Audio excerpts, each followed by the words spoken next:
un peu sur le parcours d'une personne et de prendre du temps pour comprendre comment une personne en est arrivée à travailler dans le domaine où elle est actuellement, quelles sont ses motivations, qu'est-ce que, quel est l'intérêt de son domaine d'activité, la façon dont elle a évolué de poste en poste, etc. Donc, on a la chance de t'avoir et d'avoir avec toi un très beau parcours dans le secteur de la culture, puisque tu étais pendant 5 ans à Londres dans de célèbres institutions culturelles et que maintenant tu es, si je ne me trompe pas, revenu sur Paris. Quelques... Exactement. Donc, première question, est-ce que euh, tu, tu as toujours, tu avais toujours pendant ton parcours à Sciences Po Rennes l'idée de travailler dans le domaine de la culture ou est-ce que c'est venu à un moment, est-ce qu'il y a eu un déclic en quatrième année ou avant ou qui t'a fait t'intéresser à ce monde-là? Alors, pas vraiment. Moi, c'est venu assez progressivement. J'ai fait des études littéraires avant d'aller à Sciences Po. J'étais en Hippocagne et Cagne. Donc, le domaine de la culture m'attirait, mais je pensais pas pouvoir y faire carrière. Et à Sciences Po, je m'orientais plutôt vers le journalisme et la communication. Et c'est peu à peu que je me suis dit qu'en fait, si c'était possible de faire carrière dans le culturel en ayant d'autres cordes à son arc. Donc, c'est pour ça que j'ai choisi de faire, moi, une formation communication après avoir un peu exploré le domaine du journalisme. Et donc, j'ai fait le master CDO, communication des organisations, pour avoir en fait des compétences bien particulières et ensuite essayer de rentrer dans le culturel. D'accord. Et, et le culturel, du coup, ça a commencé avec le musée Guimet? Exactement. En fait, ma stratégie, c'était de faire le master communication des organisations, donc un master assez généraliste sur la communication, en le spécialisant grâce à un stage en alternance. Donc le but, c'est vraiment de gagner les compétences généralistes en communication, tout en spécialisant durant l'année auprès du service de presse du musée Guimet. Et est-ce que le service de presse dans le milieu de la culture est différent, très différent d'un service de presse d'une autre institution? Est-ce que, Alors, pas forcément. Pas forcément, ça reste les mêmes méthodes. Après, ce qui est un petit peu particulier, c'est que on parle de la culture, donc un domaine assez spécifique, à des journalistes dans la culture. Donc il y a des codes un petit peu à utiliser et surtout on travaille en interne avec des conservateurs et on fait beaucoup en fait de vulgarisation, ce qui n'est pas toujours facile à faire, on va dire. Donc au niveau, c'est en ça que c'est bien spécifique, c'est qu'en interne ça peut être très compliqué. d'accord. Et ensuite, ton passage à l'UNESCO s'est fait de quelle manière, en fait, tu as postulé ou bien tu as rencontré des gens dans ta première expérience au musée Guimet qui t'ont permis d'arriver à l'UNESCO pour le stage? Alors non, l'UNESCO, c'est très très difficile d'y rentrer en raison des quotas, parce qu'il y a des quotas très précis sur les nationalités et donc c'est assez le processus pour postuler est très complexe. Moi, j'avais postulé un an avant et j'avais eu aucune réponse, d'où mon stage à Guimet. Et à la fin de mon stage à Guimet, on m'a contacté pour me proposer un stage de 3 mois. D'accord. Et du coup, de ce stage à l'UNESCO, tes missions sur les différents stages que tu as fait entre le musée Guimet, l'UNESCO et la National Portrait Gallery, ça t'a permis d'avoir une base solide ensuite pour prendre ton premier poste, ou est-ce que dans ton premier poste, tu as tout réappris? Alors, pour mon premier poste, c'était un peu spécifique parce que mon premier poste en tant que tel à la National Portrait Gallery, après un stage initial, a été dans l'événementiel. C'était pas exactement ce que je recherchais, mais c'était une opportunité pour rentrer dans le monde du musée. Et j'avais déjà fait tout ce qui était un peu marketing et communication, donc je savais que je pouvais apprendre assez rapidement. Mais ça a été un gros apprentissage sur le terrain parce que l'événementiel est un secteur très spécifique au niveau logistique, au niveau même du jargon qu'on utilise, des relations avec les prestataires. Donc j'ai dû apprendre très vite. On va dire que mes postes d'avant m'ont pas forcément beaucoup aidé. D'accord. Donc t'avais en... Mais ce premier poste, il a duré quand même 2 ans, à peu près 2 ans, à Londres? Oui, un petit peu moins. Il a 1 an et demi, je crois. Mais c'était un poste qui a beaucoup évolué. J'ai commencé dans l'événementiel pur et je suis passée sur événementiel et mécénat en mélangeant les deux parce que j'ai organisé la soirée de gala qui est une soirée de levée de fonds. Donc on passe de l'événementiel pur, c'est-à-dire le nombre de participants, quelles fleurs on met sur les tables, quels traiteurs on choisit, à un thème beaucoup plus spécifique où on se dit comment est-ce qu'on organise des activités pour lever des fonds durant la soirée.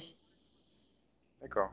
Et est-ce que le monde anglo-saxon, tu devais déjà connaître le monde français, de la culture par tes connexions, etc. Est-ce que le monde anglo-saxon fonctionne de manière très différente à ce niveau-là? Est-ce qu'il y a des choses particulières dans ce monde de l'événementiel et de la recherche de fonds pour le milieu culturel? Alors au niveau événementiel, on est presque au même niveau. En France, il y a beaucoup d'événements qui ont lieu dans les musées et de plus en plus les musées en France réalisent comme leurs confrères britanniques que la privatisation d'espace est un très bon moyen d'amener de l'argent dans le budget, de ramener des fonds et donc de plus en plus ils privatisent les espaces et ils vont organiser toute une stratégie de marketing autour de ça. Donc au niveau événementiel, on n'est pas très loin pour les deux. Au niveau mécénat, il y a encore beaucoup de progrès à faire, notamment dans le mécénat des particuliers, donc les gens qui donnent à un niveau privé, en leur nom propre, à des musées. C'est très développé en Grande-Bretagne et ça l'est très très peu en France, malgré les incitations fiscales. D'accord. Et est-ce que sur cette première expérience à la National Portrait Gallery, tu as des souvenirs marquants de projets sur lesquels tu as travaillé ou des petites anecdotes euh, qui t'ont marqué dans dans ton début professionnel? Précisément le gala, qui est la grande soirée de levée de fonds, la National Portrait Gallery organise ça tous les 4 à 5 ans, donc c'était quand même quelque chose de très important. Et notre objectif était de lever dans les 10 millions. Et pour lever des fonds, il faut avoir des personnalités. Et la personnalité qu'on a réussi à trouver et qui a surtout accepté, c'était la duchesse de Cambridge, donc Kate Middleton, qui était déjà mariée qui était déjà mariée, donc princesse. Et organiser sa venue au niveau sécurité et au niveau de l'affluence qu'on avait, ça a été très compliqué, mais aussi assez spécial de la voir si proche et de voir vraiment le prestige qu'elle apportait à cette soirée de levée de fonds. C'était assez unique. Oui, j'imagine. Et, et donc de la National Portrait Gallery, est-ce que c'est toi qui a eu envie de changer? Tu as eu une opportunité pour aller à la Tate en tant que Development Officer. Euh, tu as, ça s'est fait comment? Alors, en fait, c'était un CDD à la National Portrait Gallery, donc mon contrat arrivait à échéance. Et en plus, j'avais un peu l'impression d'avoir fait le tour dans mon poste. Donc, tout arrivait pour que je puisse trouver quelque chose d'autre. Et j'ai cherché pendant quelques temps. Et en Angleterre, la manière de postuler est très, très transparente. Les offres sont sur le site internet. Il faut postuler en ligne de manière anonyme. Et ensuite, on a les entretiens. Donc c'est ce que j'ai fait et ça a très bien. Mon changement de poste s'est fait exactement au moment où j'ai quitté la National Portrait Gallery. J'ai eu aucun jour de congé, ça s'est vraiment fait d'une manière lisse. D'accord. Et en tant que Development Officer, Collections, dans les Collections, quelles étaient les grandes différences avec ton poste d'avant?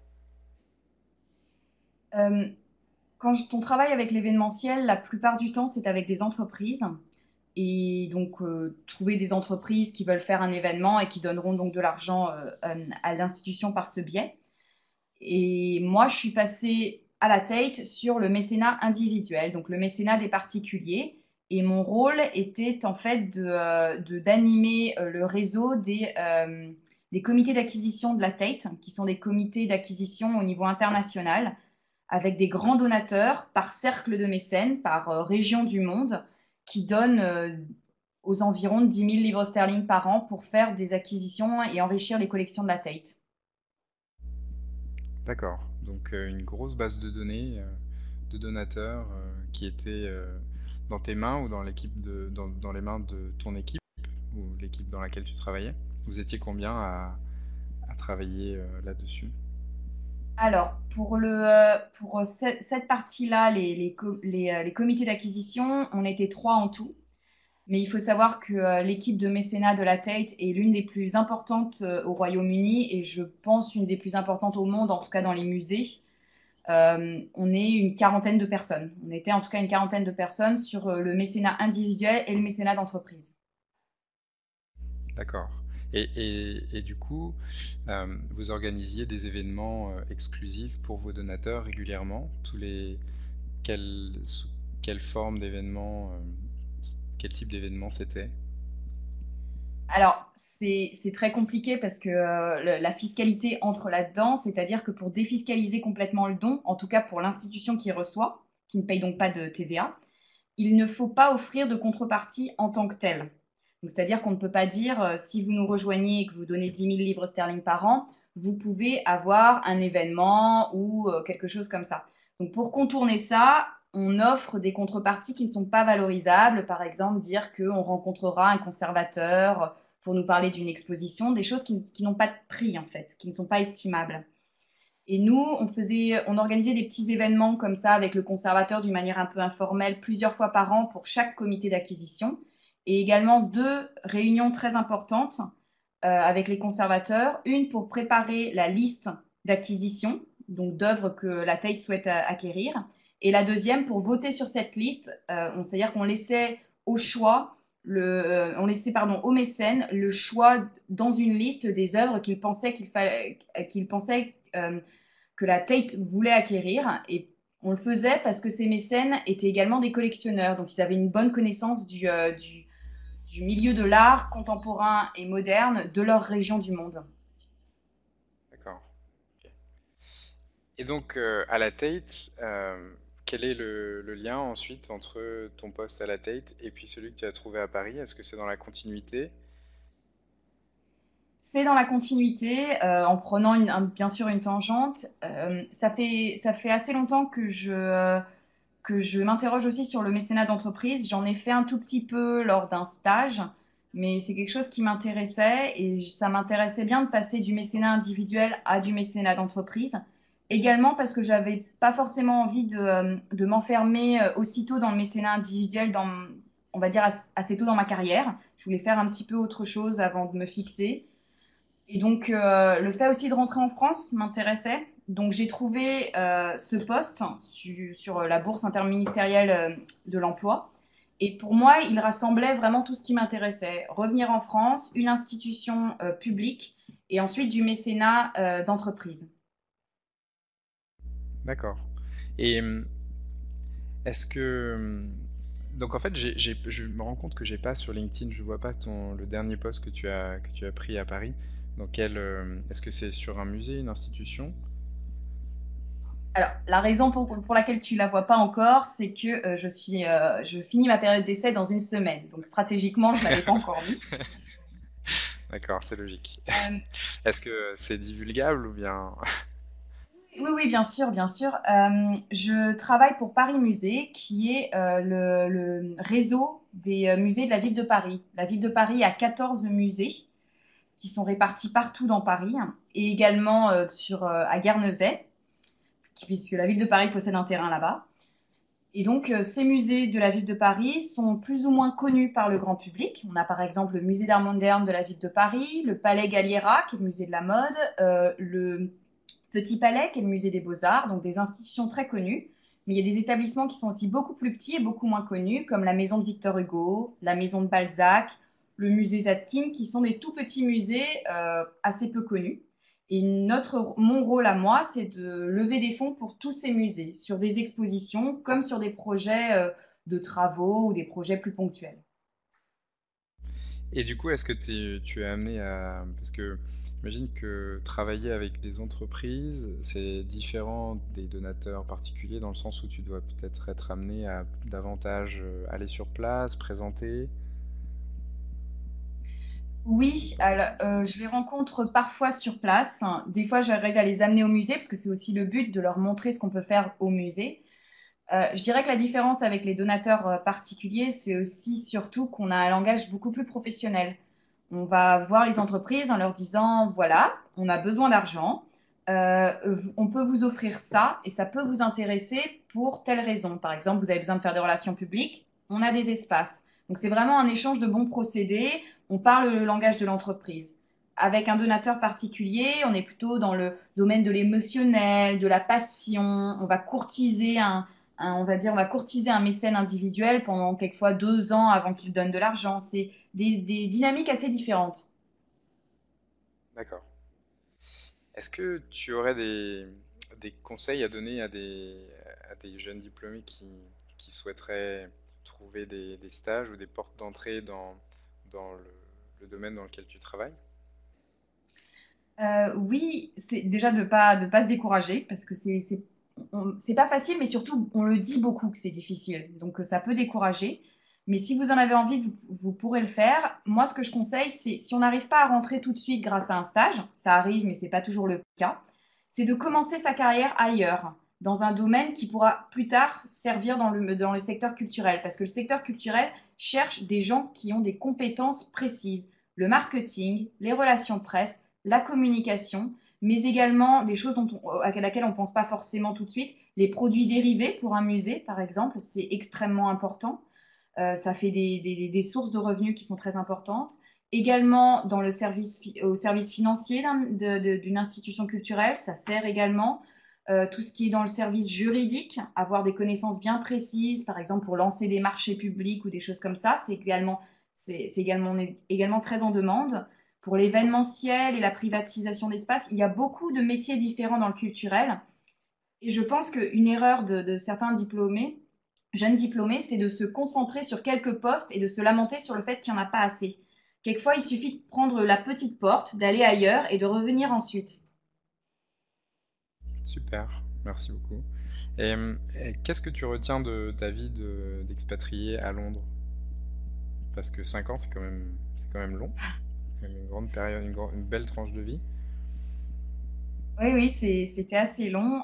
Moi, j'ai pensé un temps ne pas revenir, et pourtant je l'ai fait. Je pense que c'est vraiment, je pense qu'on le vit bien si on se projette vraiment là-bas, si on accepte le fait que peut-être qu'on va y construire sa vie.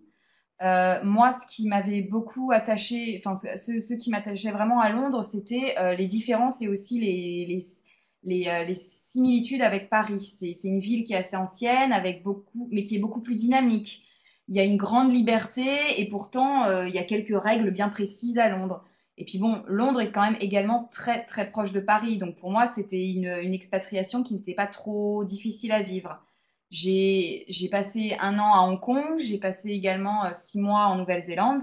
Par exemple, je me serais beaucoup moins vue en Nouvelle-Zélande parce que c'était trop long. Donc je pense que quand on s'expatrie, il faut vraiment, vraiment bien peser le pour et le contre et surtout arriver vraiment à se projeter dans le pays. Si on s'y voit pas vivre plus de 6 mois, c'est beaucoup plus difficile de construire quelque chose. Et aujourd'hui, si on te proposait une nouvelle expérience à l'étranger, et dans quelques années, donc bien sûr pas dans l'immédiat, mais est-ce que 5 ans c'était assez, ou est-ce que tu penses que tu gardes toutes ces opportunités sous le coude éventuellement pour repartir?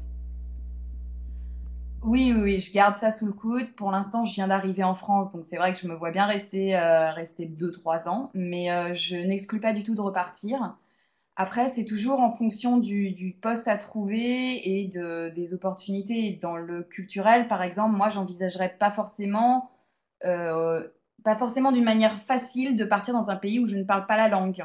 Parce que le culturel, c'est être proche des gens qu'on va approcher, rentrer vraiment dans la culture et la civilisation du pays où on est. Donc partir, par exemple, en Amérique latine, moi qui parle assez mal espagnol, je ne me vois pas forcément le faire. Mais pourquoi pas? D'accord. Oui, effectivement, je pense que c'est un gros challenge d'aller dans un pays dont on ne connaît pas la langue.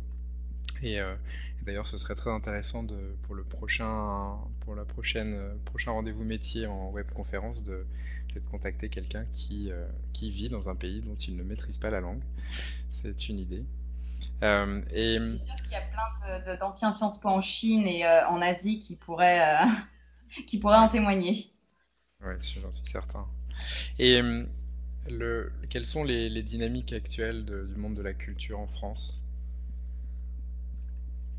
Les dynamiques actuelles, le mécénat d'entreprise se développe. Donc, nous, on a quand même, on arrive à trouver des fonds, ce qui n'était pas forcément le cas avant. Et quand on va voir une entreprise pour du mécénat, on arrive à être reçu. Donc, je dirais que c'est en train de s'installer. Les sommes ne sont pas aussi importantes que dans le monde anglo-saxon, mais on commence à y arriver.